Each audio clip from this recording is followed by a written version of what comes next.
Izin memperkenalkan diri sebelumnya. Assalamualaikum warahmatullahi wabarakatuh. Waalaikumsalam warahmatullahi Waalaikumsalam wabarakatuh. warahmatullahi wabarakatuh. Kami Sigit Pramono selama ini bertugas di Bapeda dan Litbang.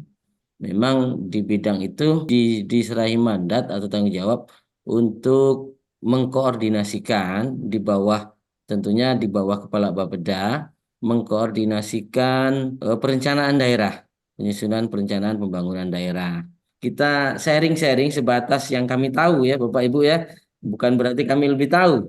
Tapi kita sharing aja yang dari sisi perencanaan seperti apa kan gitu. Baik Bapak Ibu, kami menjadi sebuah APBD, anggaran pendapatan dan belanja daerah untuk disahkan menjadi sebuah APBD, itu dasar awalnya adalah dari penyusunan RKPD, Rencana Kerja Pemerintah Daerah. Penyusunannya itu dimulai dari tahun N-2, perencanaannya ya Bapak Ibu ya.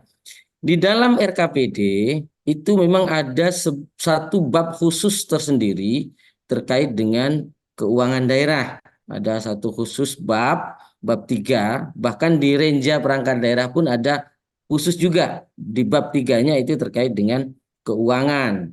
Nah, dasar-dasar untuk menganggarkan besarannya anggaran, menyusun kebijakan anggaran di sebuah perangkat daerah, itu tentunya kita lihat dari yang pertama adalah temanya. Pembangunan itu temanya apa? Kemudian prioritas pembangunan itu apa? Seperti itu. Untuk menentukan kebijakan penganggarannya ke depan itu mau kemana?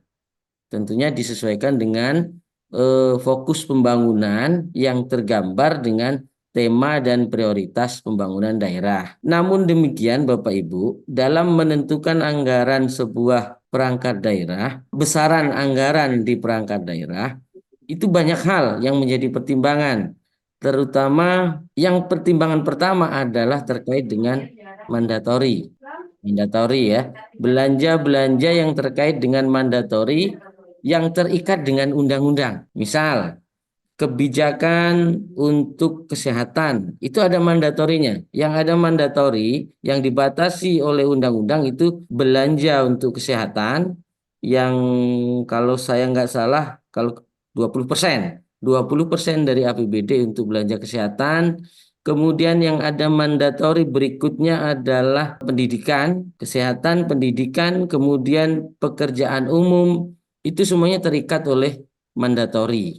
Yang pertama adalah mandatori, kemudian juga mempertimbangkan SPM, pelayanan minimal, standar pelayanan minimal di perangkat daerah. Ada OPD-OPD tertentu itu yang dia harus memenuhi SPM. Seingat saya itu ada 7 OPD, ada 7 perangkat daerah yang mengampu SPM, pendidikan, kesehatan, pekerjaan umum, Kesbang, dinas sosial mengampu SPM. Jadi kita penuhi itu dulu, mandatori, kemudian SPM, dan berikutnya adalah belanja wajib mengikat. Belanja wajib mengikat seperti gaji dan sebagainya, baru kita lihat secara teknokratisnya. Secara teknokratisnya menurut kajian kita, apa-apa yang menjadi prioritas daerah, yang urgent harus dibenahi oleh daerah. Apakah itu segera harus ditangani? Tentunya setiap bidang urusan punya masalahnya masing-masing. Dan semuanya menurut kacamata pengampu, perangkat daerah pengampu bidang urusan, urusan mereka penting. Yang mungkin diramu menjadi sebuah kebijakan penganggaran oleh TAPD, Tim Anggaran Pemerintah Daerah, mempertimbangkan mana yang kebutuhan mendesak. Untuk menentukan anggaran perangkat daerah tadi, kita juga memperhatikan Bapak Ibu ada namanya, ya kita ini hidup dalam suatu bingkai negara kesatuan. Pemerintah pusat tentunya dia punya target. Pemerintah provinsi pun punya target. Yang perlu untuk mencapai target itu perlu dukungan dari pemerintah kabupaten tentunya. Jadi keselarasan program kegiatan yang dilaksanakan oleh pemerintah daerah itu juga menjadi pertimbangan, bahkan itu akhir-akhir ini sudah masuk pertimbangan utama untuk pemerintah pusat mengalokasikan dana transfer kepada pemerintah kabupaten. Oke, Bapak, barangkali itu sebagai pembuka bagaimana yang kami lakukan dalam untuk menentukan melaksanakan kebijakan penganggaran di Kabupaten Oku Timur. Seperti itu, Bapak Ibu. Dan tentunya Bapak Ibu, sebelum penganggaran itu, segala sesuatunya terkait anggaran itu dibahas bersama-sama di suatu daerah. Ada tim namanya tim anggaran pemerintah daerah. Baik, terima kasih. Mungkin itu kembali kepada hostnya, Mas Kris. Oke, terima kasih kepada Pak Sigit. Dari teman-teman, ada yang mau disampaikan? Silakan. Izin Pak Sigit. Ya, Pak Andika. Iya, jadi tadi menarik sekali apa yang Bapak sampaikan, dari terutama yang masalah penganggaran untuk inspektorat, dan juga yang tidak kalah penting Pak, jadi ada kalimat yang Bapak sampaikan bahwa setiap OPD itu menganggap itu penting. Ya. Nah, jadi ini kan termasuk mengkaitkan dengan yang kami lakukan tugas, ini kan termasuk resiko Pak. Jadi Siap. kan resiko yang harus dihadapi dari Bapeda. Bagaimana Pak meminimalisir kepentingan-kepentingan itu sehingga dengan dana yang tersedia, dengan kebijakan yang ada, dengan kepentingan yang masing-masing OPD ini berbeda-beda, sehingga tersusunlah suatu APBD itu atau perencanaan itu yang baik. Nah, jadi aku ini harus ini. Nah, namun kita jangan dulu misalnya. Nah, teknis-teknis seperti itu yang perlu. Jadi ini termasuk cara memanajemen risiko itu gimana Pak? Mohon untuk pencerahan. Oke, baik Bapak. Nah, ini sebenarnya apa yang kami lakukan artinya kan Ya, dalam rangka ya, betul. karena OPD semuanya punya prioritas, OPD punya indikator kinerja urusan yang harus dilaksanakan, OPD juga punya tanggung jawab untuk memenuhi apa yang ditugaskan oleh kepala daerah melalui dokumen yang ada di dalam RPJMD. Demikian kan? Ya. Baik Bapak Ibu. Dan tentunya kebijakan penganggaran itu tidak bisa lepas dari perencanaan. Tidak bisa.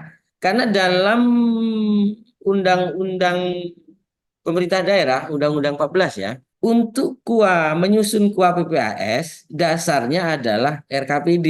Jadi kalau dia tidak ada muncul di RKPD-nya, di perencanaannya, tidak akan bisa dilakukan penganggarannya. Seperti itu. Kecuali pada kondisi-kondisi tertentu. Misalnya terjadi force major, seperti itu baru. Itu pun ada penjelasannya, ada kesepakatan antara kepala daerah dengan DPRD. Nah, seperti itu. Nggak bisa. Dasar penganggaran tetap semuanya dari RKPD. Itu Bapak Ibu ya. Jika kita ada di sebuah lingkup kerja, bidang katakanlah bidang, kita menguasai masalahnya, kita pasti terpikir dengan solusinya.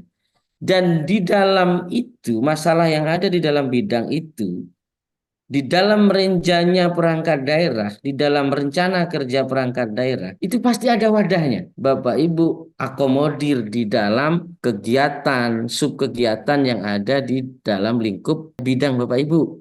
Setiap bidang di dalam Kemendagri tentang nomenklatur program kegiatan dan subkegiatan yang terbaru, itu pasti ada yang menampung semua aktivitas Bapak Ibu di dalam bidang itu.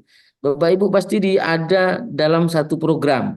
Di dalam program itu ada kegiatan, di dalam subkegiatan itu ada jawaban dari inovasi Bapak Ibu yang propernya Bapak Ibu rancang. Dan kalaupun saat ini Bapak Ibu propernya mau cepat terrealisasi di tahun ini, sekarang masanya, hari ini saatnya. APBD perubahan RKPD, rencana kerja perubahan RKPD 2024 sudah dimulai. Hangat-hangatnya menyusun perubahan APBD, perubahan RKPD, mohon maaf, perubahan RKPD. Itu Bapak Ibu bisa anggarkan di dalam cari subkegiatan yang apa sih yang relevan dengan proper saya. Pasti ada. Saya pastikan ada wadahnya. Nah, bisa minta dukungan anggaran ke kepala perangkat daerah Bapak Ibu. Itu yang kami lakukan. Kami kemarin alhamdulillah bisa karena memang relevan dengan masalah yang perlu kami selesaikan di dalam lingkup kerja kami. Kalau mau realisasinya tahun 2025 kayaknya terlambat karena RKPD sudah ditetapkan. RKPD sudah ditetapkan, tapi tidak terlambat banget. Artinya tahun depan itu masih bisa diakomodir di perubahan Renja tahun 2025. Dan perubahan Renja tahun 2025 itu informasinya selambat-lambatnya bulan Juni. Secepat-cepatnya Januari itu sudah mulai berubah karena menyesuaikan dengan program pemerintah yang baru. Terima kasih. Luar biasa informasi kita pada siang hari ini. Sedikit saja, Pak Sigit, Siap. terkait apa yang disampaikan. Kita selalu manajemen penganggaran keuangan daerah itu dimulai dari perencanaan dan sampai dengan pengawasan. Siap. Nah, di sini saya ingin bertanya, bagaimana bentuk pengawasan yang dilakukan dalam mengelola dampak risiko yang muncul dalam penerapan ini? Terima kasih. Sedikit saja, Pak Sigit, Oke, Bapak. terkait pengawasan. Baik. Ya.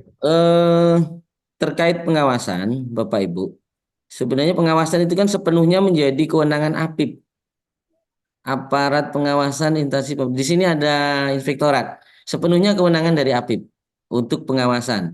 Cuman saat pelaksanaan kita juga dari misalnya di Bapeda itu punya DALEP, pengendalian dan evaluasi. Itu ya makanya kita selalu lakukan monitoring. Kemudian evaluasi itu di akhir pelaksanaan. Kira-kira kan seperti ada masalah apa, seperti apa. Untuk pengendalian itu saat kegiatan berjalan, untuk evaluasi itu saat kegiatan sudah terlaksana. Oke, terima kasih Pak Sigit. Dari Mbak Dwi dan Pak Andika masih ada yang mau disampaikan Pak terkait dengan Ya, penjelasan-penjelasan tadi? Silakan. terima kasih Pak Kris. Jadi Mas Sigit luar biasa tadi dari penjelasan bagaimana prioritas dana untuk dialokasikan dalam perencanaan anggaran OPD yang kemudian Bapak juga menjelaskan terkait risiko manajemen penganggaran juga. Nah, yang ingin saya tanyakan itu tantangan yang dihadapi Bapeda dalam perencanaan anggaran itu seperti apa, Pak? Terima kasih. Oke, kalau terkait tantangan singkat saja karena mungkin waktunya terbatas, sekali lagi Mas Kris sudah mengingatkan. Yang pertama kita keterbatasan kemampuan keuangan daerah. Saya yakin itu. Di mana ada belanja wajib mengikat. Ada belanja wajib mengikat terutama gaji itu yang tidak harus tersedia. Padahal di mandatorinya, di aturannya, gaji itu tidak boleh melebihi 30%. Nyatanya pegawai kita semakin banyak dan kebutuhannya semakin meningkat. Kemudian kebijakan-kebijakan penganggaran pemerintah pusat terkait dengan besaran dana alokasi umum, yang mana dana alokasi umum itu tidak selalu naik. Kemandirian itu makanya kita selalu dituntut kemandirian fiskal. Artinya PAD, pendapatan daerah yang sumbernya yang pendapatan yang sumbernya dari PAD, pendapatan asli daerah itu yang memang dikehendaki oleh pemerintah pusat. Maka dana-dana transfer itu selalu semakin dikurangi, dan di sisi lain kita kebutuhan pembiayaan meningkat. PAD kita ini Mas Kris, yang perlu memang segera untuk digenjot untuk realisasinya. Artinya di situ kita sudah bicara kemandirian fiskal. Kemandirian fiskal. Daerah di Sumatera Selatan rata-rata kemandirian fiskal masih rendah. Apalagi kami yang di Oku Timur ini PAD itu menyumbang hanya 5%, kurang lebih 5% dari APBD kabupaten. Itu. Jadi sangat tergantung dengan dana-dana transfer dari pemerintah pusat maupun pemerintah provinsi. Itu tantangannya, Ibu ya. Oke. Oke, terima kasih Pak Sigit atas penjelasannya. Mengingat pertemuan kita yang waktunya terbatas, mungkin Siap. nanti kami berharap teman-teman yang dari luar Oku Timur bisa langsung memang benar-benar ranking ke Kabupaten Oku Timur khususnya di Bapeda ya Pak ya.